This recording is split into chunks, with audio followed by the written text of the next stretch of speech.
Hi, this is Pete Mosley, business editor of Craft and Design magazine, presenting a short video all about costing, pricing and value. I'm often asked for advice on costing and pricing.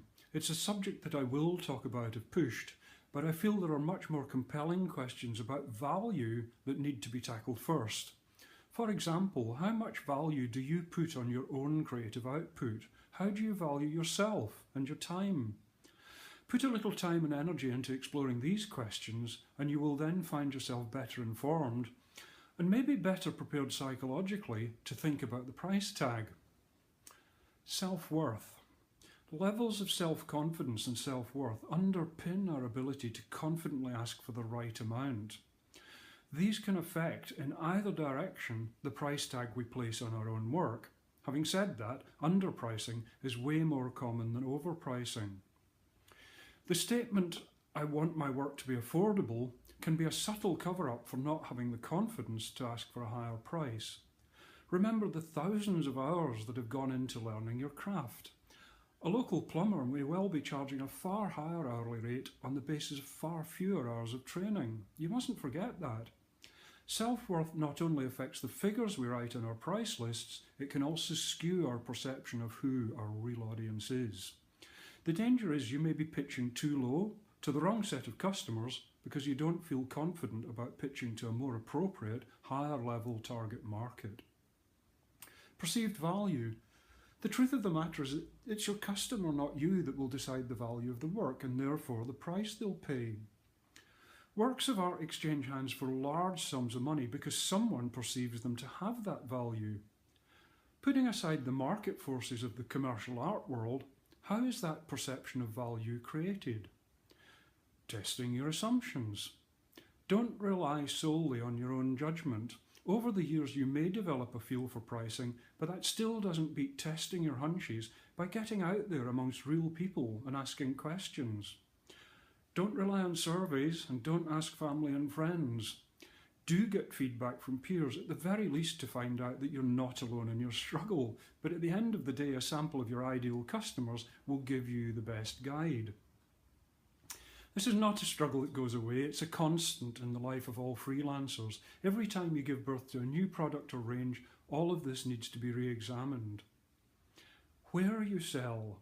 The same object will fetch silly prices in Harrods and yet be available for a few pounds on your local market. People in Harrods tend not to be thinking about cost. The decision is made simply on whether they want the thing or not.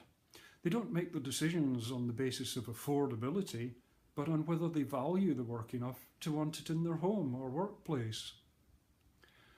What if you were to seek out and pitch your work to high net worth individuals with a much higher level of disposable income? You've tried, you see, and can't connect with them. Well, what if those people are in a different city, region or country even? Maybe your audience is in Dubai or New York. So who do you pay attention to? I often talk to people who are conflicted because different people are giving them different messages about the value of their work. What do I do about the people who say they can't afford it? They ask.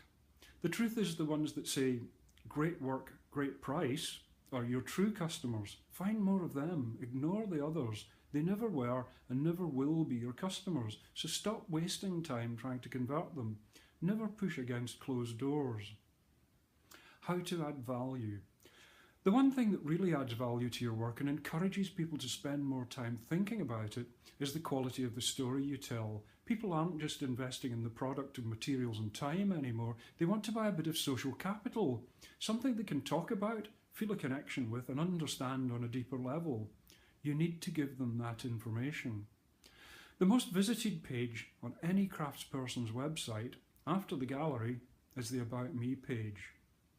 Use this to tell the most compelling story you can about yourself, your inspiration, your values and the design and making of the work. This alone adds value and helps create a bond of shared values with the customers that really matter. By the way, there's another video all about that in this series. What if none of the above are working? If, hand on heart, you've tried exploring all of the above and your work is still not selling at the right price in any volume, you must seek advice and support. Don't completely exhaust yourself trying the same tactics over and over again. Find a creative mentor to help you explore the quality of your work. Join makers groups. Take up opportunities to meet with your peers, seek feedback, and get some objective review of what you're doing. For example, some networks run regular surgeries for exactly that reason. There may well be things that can be put right fairly simply by talking to someone who's been down the road before you. Asking for help is not an admission of failure, it's a mark of integrity.